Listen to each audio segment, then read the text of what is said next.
The diplomatic chamber aboard the Concordia hummed with the low thrum of alien technology, a sound that made James's teeth ache. He stood at attention, his dress uniform crisp despite the 6-month journey through fold space, trying not to stare at the assembled delegates from the Valkyrie Empire. They were beautiful in an otherworldly way, crystalline skin that refracted light into rainbow patterns, eyes like liquid mercury, and movements so fluid they seemed to dance rather than walk.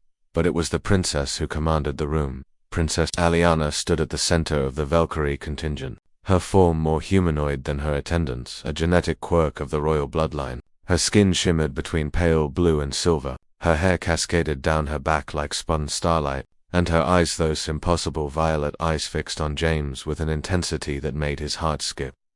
Lieutenant Commander James Hawthorne, Ambassador Chen whispered beside him, "You've been selected as the cultural liaison. The Valkyrie specifically requested a military officer who understands both strength and diplomacy. Don't screw this up. This alliance could mean the difference between humanity's survival and extinction." No pressure then.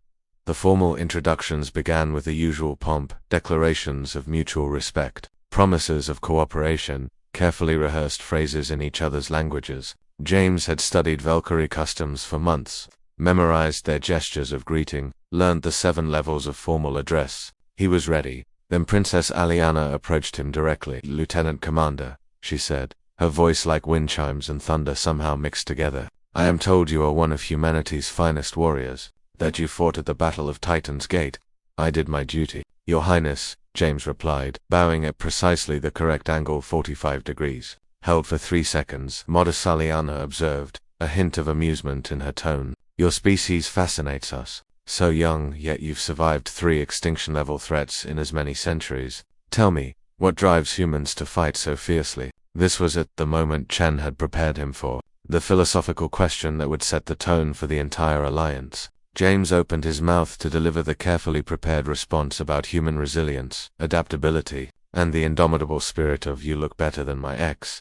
The words were out before his brain caught up with his mouth. The chamber fell silent. Every translator unit stuttered. Ambassador Chen made a sound like a dying cat. James's face burned. I mean, Your Highness, I apologize." That was Aliana's expression was unreadable. Her attendants had gone completely still, their crystalline forms rigid with what might have been shock or offense. The silence stretched for an eternity, and James prepared himself for the end of both his career and possibly humanity's last hope for survival. Then Aliana laughed. It started as a soft sound, musical and strange, then grew into something genuine and warm. Her attendants exchanged confused glances, their forms flickering with colors James's translator couldn't interpret. "Your ex," Aliana repeated, her violet eyes sparkling with "What is this ex?" "Former romantic partner," James's translator supplied helpfully, making everything infinitely worse. "Ah." Aliana stepped closer, and James caught a scent like ozone and honey.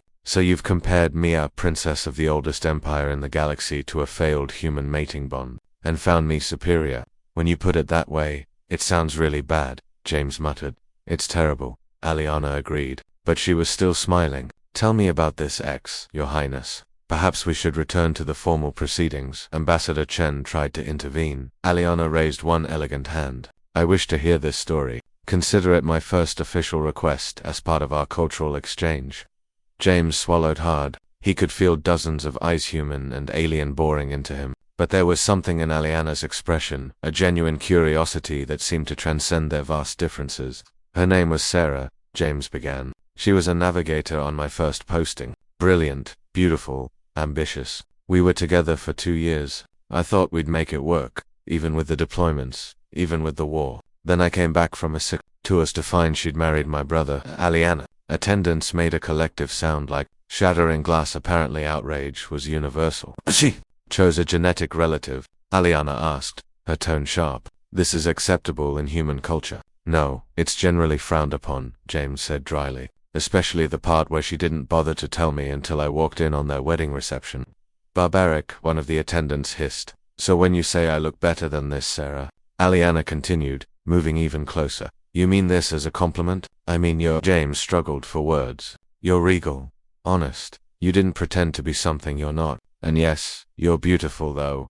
I realize that might mean something completely different to your species." and I apologize if I've caused offense with my clumsy human aesthetic judgments. Aliana was quiet for a moment, studying him with those impossible eyes. In my culture, she said softly, honesty is the highest virtue, especially honesty in first impressions. Your words were unpolished, inappropriate by your own standards, and perfectly genuine. I find this ... refreshing. She turned to face the assembled delegates. I approve of Lieutenant Commander Hawthorne as cultural liaison. In fact, I request that he serve as my personal guide to human customs and warfare. If humanity's strength comes from this kind of unfiltered authenticity, then I wish to understand it better. Ambassador Chen looked like he might faint with relief.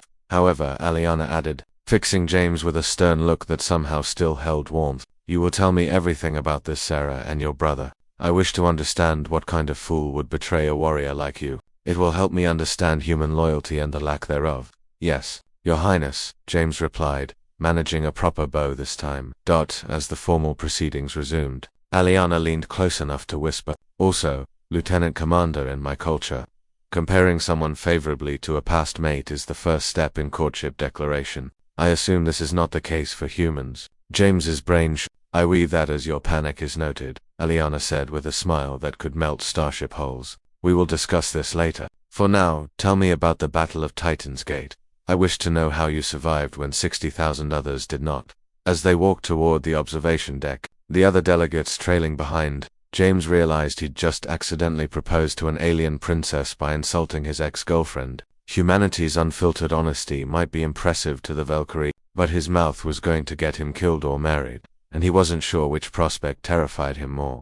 But as Aliana listened intently to his war stories, asking questions that showed she understood both strategy and sacrifice, James thought maybe, just maybe, his catastrophic social skills had saved humanity after all. He just hoped Sarah never found out that her betrayal had led to an intergalactic alliance, or that the alien princess was, indeed, way better than his ex and